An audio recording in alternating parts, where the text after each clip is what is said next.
Currently, things are tied up at 1-1. We're going into Game 3. We had a TBT as ZBZ. It's only appropriate that now we go into a PvP. herOCane is 3-6 this season, 5-12 overall. 5-6 versus herO is a decent record versus this star Protoss that he's got to face, but Tyr's face right now and his downward arrow, purple arrow, are two very good indicators of how he's been doing in recent times. A wall to climb, a mountain to climb against this player who hasn't had the most amazing results at the most recent few weeks of Pro League. He's lost a few upset matches, but he was dominating. He's still tied for first place in the most winning record. He's 10-8 ace matches. He's put out 18 ace matches. Just think about that for a second. He is the carry for his team. You know, I said oftentimes if he and Biel to win their games, they just have one other player win and that's it. Or he wins it in the ace match. He's done it 10 out of 18 times. Okay, everybody. Cactus Valley is the map for this Protoss versus Protoss. Which team's going to take the lead? It's Tyr versus herO here at Pro League.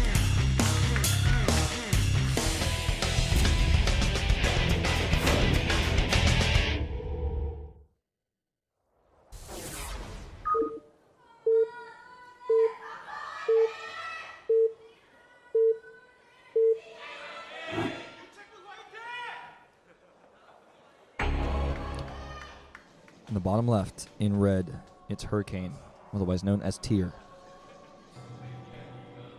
To the top right, cross spawns in blue, it's herO. herO always has a perfect looking face. We got one of the best skin faces in all of Starcraft. People always ask him what's his secret. He's just like, I take care of myself. See, he's even got, for the first time I think I've ever seen on herO's face, he's got like 2 little spots that he's covered up. He's getting rid of those. Very common to see that in Korea, but it's not very common to see it on herO's face. Must be having some stresses recently. So, Protoss vs. Protoss at cross spawns on this map often becomes a map of late game scenarios. And we have maxed out armies, Colossi, Archons, Charged Zealots, sometimes even Tempests. We'll have to wait and see if that becomes reality in this game. herO adjusting his monitor ever so slightly, making sure it's to his liking. We see 13 gates for both players. I don't think we'll see probe scouts on the gate. Or not. It's just too risky. 4-player map, too random, too far, not worth it. You're going to lose way too much money doing that. It's funny because if you scout to the north and your opponent's there, it's like scouting on a normal map. But if you get unlucky and you scout to the right and he's not there, and you scout to the bottom right, you wasted so much more mining, whereas your opponent might have just gotten lucky and scouted to the left and scouted you. And then by the time you get there with your probe, you've lost so much money and you're probably just going to be killed by a stalker. I'm not going to see anything. So it's just the nature of 4-player maps, especially at this size. What I'd like to see is some more big 2-player maps like Neoplanet S, like Atlantis Spaceship.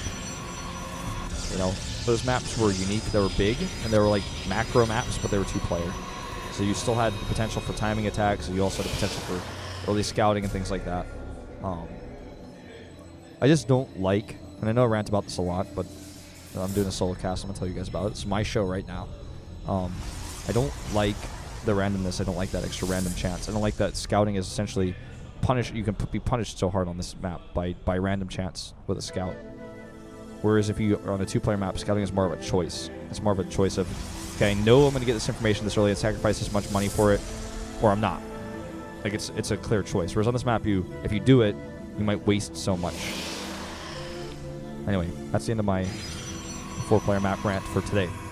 See you again on Thursday for more. Or excuse me, tomorrow. Actually, I'll be here tomorrow.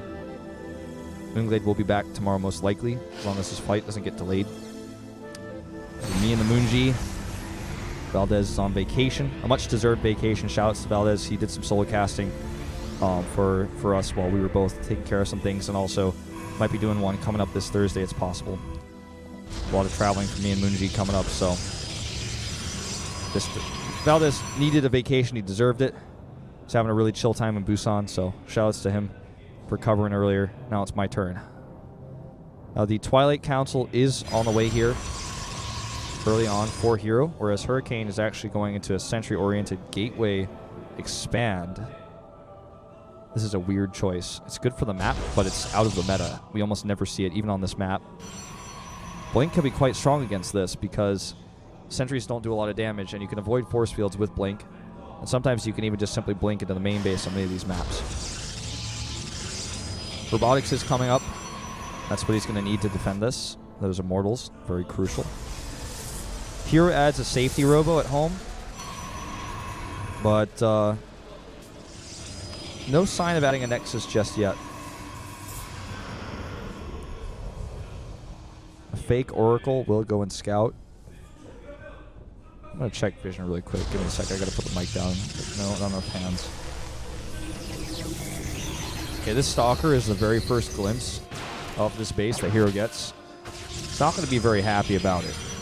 Starts a Stargate and a Nexus immediately. So he knows that like Blink Stalkers can be good at this if you're on a smaller map. You can get them over there earlier. You can already be pressuring with them. But they take so long. Look at those Stalkers walking across the map. He is going to make a forward pylon. Uh-oh. Stayed way too long on that one. He is making a forward pylon. Well, look how long it takes those Stalkers to get over there one by one. Well, let's see if he panics about this. Oh, it's going to time out. But now this pylon is kind of useless. He's down a Nexus. Couldn't scout. Couldn't know what was going on. These sorts of things happen. I think he expects it's like some sort of Stargate-oriented expand, though, because he didn't really see until the end of that fight where he got the Stalker trapped that it was Oracle, or rather Sentries. Because he got his own Stargate. Now, instead of going Phoenixes, he's going into Oracles. Kills a Stalker, so I guess it ends up being a 1-for-1 Stalker trade. But, again, a much better economy for herOCane, who I always want to call tier. Those of you guys who don't know me, I've been commentating StarCraft in Korea for 4.5 years. And about a year before that, ever since like day one of the beta, basically, I've been a StarCraft 2 commentator. I commentate a lot of other games in Korea as well, but you know, some of these players have a ton of history.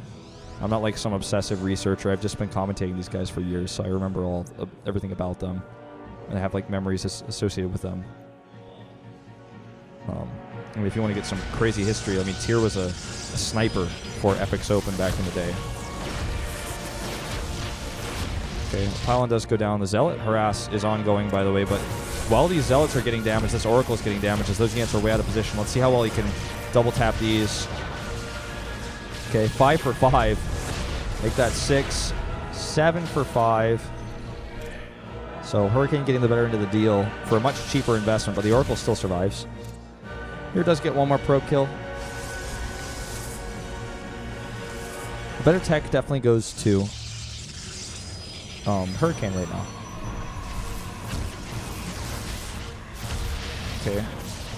Okay, so I got that backwards because when I looked at this, I thought red X means that those were the kills that the red player got, but actually it's the kills that herO got. So herO got the better end of the trade. Sorry about that. I apologize about my mistakes today. Wow, even more kills. 11, 12. There's the animation cancel. 13.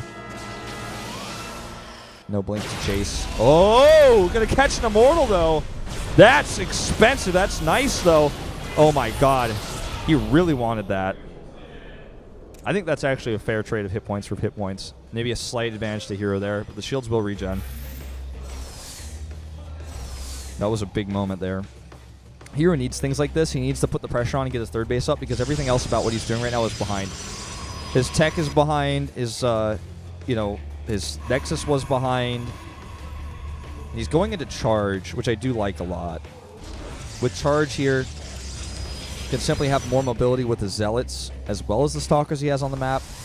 In order to charge Zealot Archon, control the map, use those 3 bases, use that mobility to harass a lot. Zealots with charge are a lot more efficient at harassing, doing run-bys and things of that nature. It looks like this is going to be the first scout on this base for herOCane. It's going to be pretty frustrated with that because the base is nearly done. Guardian Shield making it a lot more difficult to actually pick off units here. 3 additional gateways being added here for herOCane as he gets his own counterblink. It looks like he wants to try to win this by counterattacking. Right now, Oracle is searching for extra observers. He's not finding any. There is an observer to the left of the main base. Really good Guardian shields here, actually, by Hurricane. I mean, we don't see sentries all that often in this matchup make it into the later stages of the game, but the Guardian shield does add so much. That will be killed. No more harassment potential for herO with that. Dark Shrine going up, actually, for Hurricane. Not for herO. herO wanted to hide his gateways he was adding. That's why he was looking for the Observer. He wants to give the illusion that he is vulnerable here to counter Blink, which is really not the case. I feel like the window of time for Hurricane to do a ton of extra damage has kind of been missed here. His Blink isn't ready yet, so he might have been able to try to surprise him there with a Blink on top of the Stalkers, but just wasn't ready in time. It's down, now finished. He does have a lot of Immortals. Was not quick enough to escape there, nor was he able to take the shields out of that Immortal. He could have done both. But he stops this forward pylon, which means the forward warping point is going to be much further away from the third. Look at this. All the extra gateways he added. herO's got a great economy. Even with the Immortals here, I don't think he could stop this. Keep in mind also, they're both going to have +1, and he's going to have charge. And he's going to have a lot of Zealots to charge on top of these Stalkers. Like, Hurricane has to win with this push. He is going to be able to make Archons with the Dark Shrine. Can also, of course, make DTs and try to snipe Observers, but there's even a cannon here. And he, oh, there's no Observers on the map, actually, for herO. He has no Observers. And he lost his Oracles. DTs could be scary here. And actually, not a bad engagement for Hurricane here. Here come the DTs. If they target down this cannon, they can do a lot of work.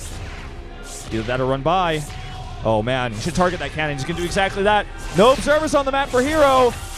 And we've seen games decided by this before. A big engagement over here, meanwhile. And herO caught off guard. Totally getting destroyed here by those DTs. He does actually win this fight. But can he get an Observer out? Nexus goes down. Did he cancel his Robo earlier? He made one, but he canceled it. He doesn't have one. He has no detection. He's making another cannon at his third base. We lost an entire Nexus. Now the counterattack can't be defended by DTs, and that's exactly what Hurricane is going to try to do. He's going to have to try to use Blink. Oh, and the Oracle. He's made another Oracle. Just trying to take another engagement here. There's so many Zealots. The Zealots actually do have a lot of hit points. herO attacking the third base is being constructed right now. He might just have too much with the Oracle coming back. Let's see. DT's doing a lot of damage right now. He needs to target that Oracle. He goes for it. He goes for it. Down to 50 hit points. These Stalkers now way out of position, but the DTs continue to do damage.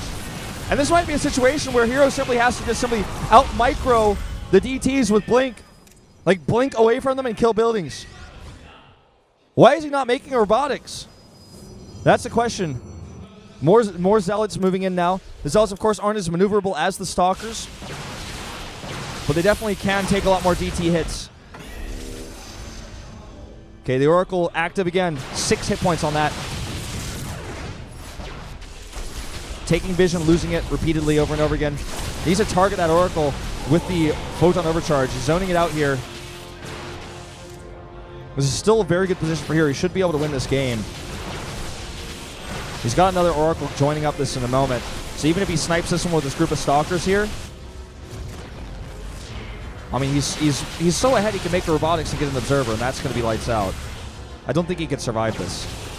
Hurricane, that is. 3 more Stalkers being warped in. He wants to kill his Oracles. They're both Detectors right now. Good position here by Hurricane, forcing that Blink forward. The detection's still active here, and that should be enough to actually wipe out these DTs. You can see it on Hurricane's face. He knows this game is over. GG. A close game. Stressful situation there. But herO was able to get that detection out. I apologize for the confusion in that battle. My colors on my monitor and my colors on my actual PGM, the one that you're seeing, are different, so that confused me quite a bit. This happens sometimes where colors are literally reversed on my monitor. I don't know why, but it happens. Sorry if I confused anyone there.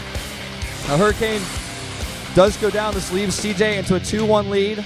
Byul wasn't able to take the win, but herO was. And because Byung took a win, you know, as the saying goes, if both herO and Byul can get a win, they get one other person. Can the other person, instead of Byul, be Sky High in this case versus Bravo? That is the question. Most people, including myself, would favor Bravo going into this TVT. In fact, I believe all 6 commentators voted for him going into this match. We haven't had a single set of predictions today, which makes me sad, probably because Me and Kanata looked pretty bad on it. They don't want to embarrass him. He's like, please don't show it. Still over 50% though. Well, that was a tense game. And now that puts CJ and just one step closer to victory. All they need to do is win the 4th mirror matchup. This is the repeat mirror of Terran versus Terran. Bravo versus Sky High. If Sky High can pull off the win on Bondi Research Station with his mech play, they will close it out. Such a frustrating loss for Tier here, just simply because he was ahead so early on in the game but just could not capitalize on his advantages. He let the third base go for way too long, and that was a problem. That fight that herO took while the DTs were engaging was so good. It threw me off because the computer colors were different, but that was the fight that gave him the huge army advantage he needed to just basically